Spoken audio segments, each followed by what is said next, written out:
Hello मेरे प्यारे बच्चों, स्वागत है आपका अपने YouTube चैनल पर। आशा करती हूँ आप सभी स्वस्थ मस्त और अपनी अपनी पढ़ाई में व्यस्त होंगे। तो चलिए बच्चों, आज ये लास्ट लेक्चर को कंप्लीट करके हम हमारे sexual reproduction in flowering plants की सीरीज का दी एंड करते हैं, उसको ख़त्म करते हैं। तो बेटा इस चीज़ से आपको ये तो समझ में ही आ गया होगा कि आज हम अपना लास्ट लेक्चर पढ़ने वाले हैं। आज के बाद ये चैप्टर हो जाएगा हमारा कंप्लीट। क्लियर बेटा, clear. So without any further do let's get into the video. और आज का हमारा लेक्चर होने वाला है अबाउट फ्रूट। बेटा फ्रूट ही तो हमको चाहिए था, इसी के लिए तो हम लोगों ने इतने सारे लेक्चर पढ़े, इतना पूरा चैप्टर पढ़ा, क्योंकि हमें इन दी एंड फ्रूट चाहिए था। फ्रूट कैसे आ रहा था, क्या हो रहा था, उस चीज़ के लिए हम लोगों ने क्या क्या पढ़ा। प्री फर्टिलाइजेशन इवेंट पढ़े, फर्टिलाइजेशन इवेंट पढ़े एंड पोस्ट फर्टिलाइजेशन इवेंट पढ़े। पोस्ट फर्टिलाइजेशन इवेंट का ही यह पार्ट है फ्रूट, क्योंकि फर्टिलाइजेशन के बाद ही फ्रूट का फॉर्मेशन होता है। तो बेटा फ्रूट कौन सा पार्ट होता है फ्लावर का? जैसे हम लोगों ने जब सीड की बात करी थी तो वी नो कि सीड क्या था, एक फर्टिलाइज्ड ओव्यूल था। सेम ऐसे ही बेटा फ्रूट क्या होता है हमारा, फर्टिलाइज्ड ओवरी होती है। क्या होता है बेटा? फर्टिलाइज्ड ओवरी होती है।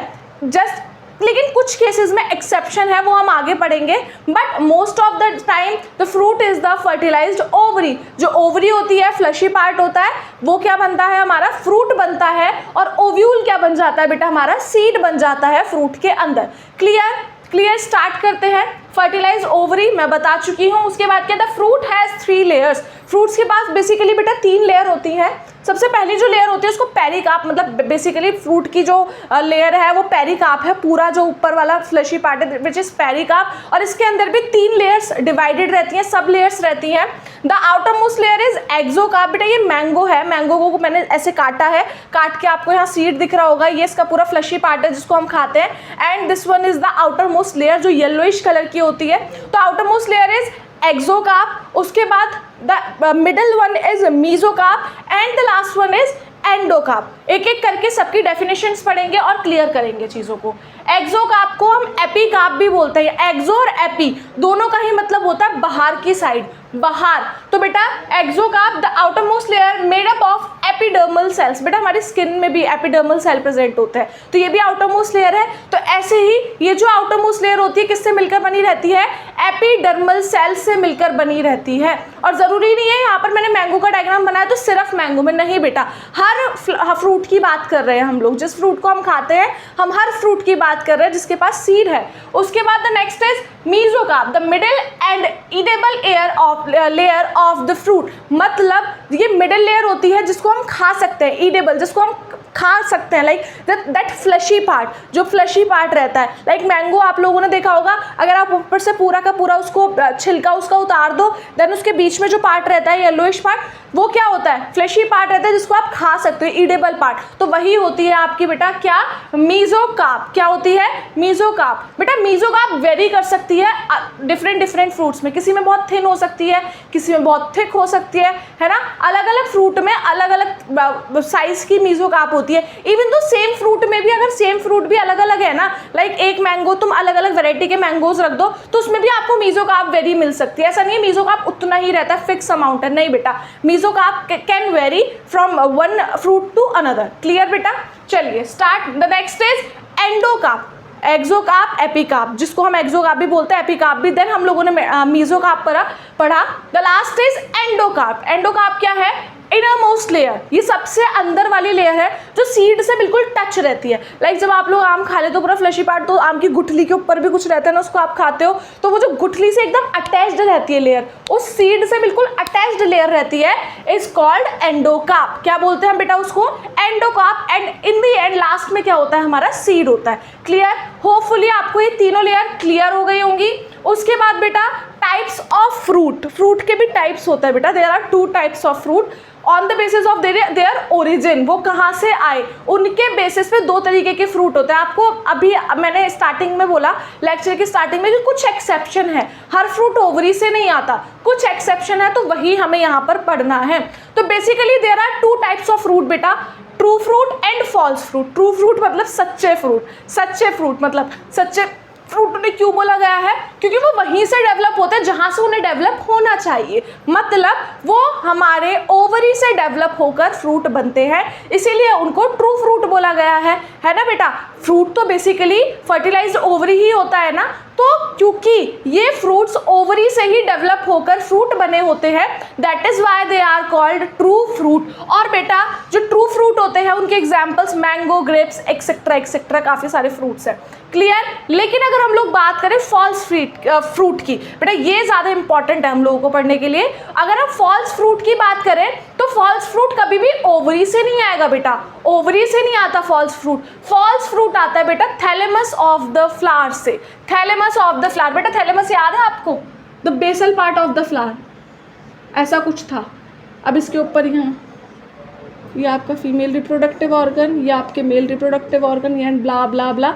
दिस स्वेलो पार्ट है ना, नीचे सूजा हुआ सा पार्ट। आप सबने रोज तो देखा होगा, रोज में नीचे सूजा सा पार्ट होता है, विच इज थैलेमस। बेटा याद है, हम लोगों ने फ्लावर पूरा अच्छे से पढ़ा था। तो बेटा जो फ्रूट्स थैलेमस से डेवलप होकर फ्रूट बनते हैं उनको हम लोग क्या बोलते हैं? False fruit. जी हाँ बेटा, थैलेमस से भी फ्रूट बनते हैं, हर बार ओवरी ही फ्रूट नहीं बनती है। कुछ फ्रूट्स में कुछ एक्सेप्शंस हैं जो कि थैलेमस से बनते हैं, और वो एक्सेप्शंस है एप्पल। क्या है बेटा? एप्पल लिखा हुआ है, हाँ, एप्पल, पियर, ये सब क्या है बेटा? फॉल्स फ्रूट है जो कि थैलेमस से डेवलप होता है, और इसीलिए ये थोड़े से हार्ड रहते हैं। आपने नोटिस किया एप्पल भी बहुत हार्ड रहता है और आपका पियर भी बहुत ज़्यादा हार्ड रहता है, यही रीज़न है, थोड़े ज़्यादा हार्ड रहते हैं as compare to other fruits. Clear बेटा? लेकिन ऐसा नहीं है हर हार्ड फ्रूट थैलेमस से ही बना है, बट मैं आपको एक बता रही हूँ एक जनरल सी चीज़ कि हाँ भाई ये ओवरी से डेवलप ना होकर किससे डेवलप होते हैं? थैलेमस से डेवलप होते हैं। क्लियर? और इनको क्या बोला जाता है बेटा? फॉल्स फ्रूट बोला जाता है। Clear? The next is parthenocarpic fruit. हमें डिफरेंट टाइप ऑफ फ्रूट पढ़ना है ना। अब नेक्स्ट इज पार्थेनोकार्पिक फ्रूट। बेटा वो फ्रूट जो कि विदाउट फर्टिलाइजेशन डेवलप होते हैं, मतलब अभी तक हम लोगों ने कितना कुछ पढ़ा, फर्टिलाइजेशन होगा तब फ्रूट बनेगा। बेटा इनमें ऐसा कोई सीन है ही नहीं, इनमें फर्टिलाइजेशन की नीड ही नहीं है, ये विदाउट फर्टिलाइजेशन डेवलप होते हैं। फॉर एन एग्जाम्पल बनाना। क्या? बनाना। तभी तो बनाना हमेशा रहता है, उसको फर्टिलाइजेशन की नीड ही नहीं है, उसको नई फेवरेबल कंडीशन चाहिए, उसे नई कुछ भी चाहिए, वो विदाउट फर्टिलाइजेशन डेवलप होने वाला है। इसीलिए इन फ्रूट्स को क्या बोला जाता है बेटा? पार्थेनोकार्पिक फ्रूट्स बोला जाता है। For example banana, cucumber. हाँ बेटा ये सीडलेस फ्रूट होते हैं और इनको आर्टिफिशियली भी डेवलप किया जा सकता है। बनाना तो नेचुरली डेवलप होता है, लेकिन कुछ फ्रूट्स को हम लोग क्या करते हैं? आर्टिफिशियली डेवलप करते हैं। For an example cucumber. ठीक है, क्यूकम्बर को हम लोग कैसे करते हैं बेटा? ये हम आर्टिफिशियली डेवलप करते हैं। ये पार्थेनोकार्पिक फ्रूट है जो कि आर्टिफिशियली डेवलप किया गया है without fertilization. Clear? The next is apomixis. Apomixis क्या है? Mechanism to produce seed without fertilization. वहां पर क्या कर रहे थे बेटा हम लोग वहां फ्रूट को विदाउट फर्टिलाइजेशन डेवलप कर रहे थे। किसमें? पार्थेनोकार्पिक फ्रूट के केस में। पार्थेनोकार्पी में क्या हो रहा था बेटा? विदाउट फर्टिलाइजेशन फ्रूट होगा, लेकिन यहाँ पर क्या होगा?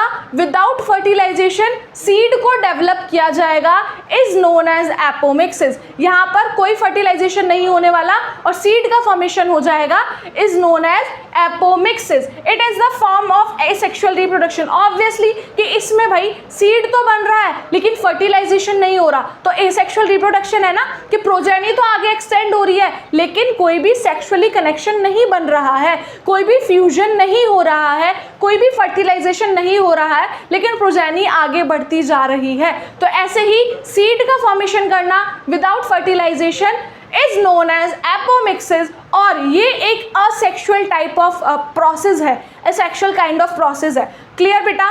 सो this is all about sexual reproduction in flowering plants. ये चैप्टर यहाँ पर आज पूरा समाप्त होता है, पूरा खत्म होता है। मैंने पूरी कोशिश करी है कि आप लोगों को हर टॉपिक क्लियरली समझ में आए, आपका पूरा माइंड मैप सेट रहे कि आपने इस टॉपिक में स्टार्टिंग से एंडिंग तक क्या पढ़ा आपने प्री फर्टिलाइजेशन इवेंट में, क्या पढ़ा आपने फर्टिलाइजेशन इवेंट में, और क्या पढ़ा आपने पोस्ट फर्टिलाइजेशन इवेंट में। I give my best. मैंने अपना बेस्ट दिया इस लेक्चर को कंप्लीट करने में, इस पूरे सीरीज़ को कंप्लीट करने में। होपफुली आपको भी चीज़ें अच्छे से समझ में आई होंगी, क्लियर होंगी, माइंड में स्टक हो गई होंगी। ऐसा नहीं है कि आपने लेक्चर सुना और उसके बाद गायब सब कुछ चीज़। Thank you so much for supporting बेटा। अब तक आप लोगों ने जितना सपोर्ट किया, enough for me, even more than enough for me. अच्छा लग रहा है ये सब करके, ये सीरीज़ को आगे बढ़ाकर। अब हम लोग आगे चलेंगे और क्लास 10th की सीरीज़ आगे बढ़ाने वाले हैं for how do we organism reproduce. So that is it all about this series and this chapter. Hopefully everything is clear to you all. That is it. Thank you so much for watching. If you guys like the video, do like, share and subscribe the channel. Thank you.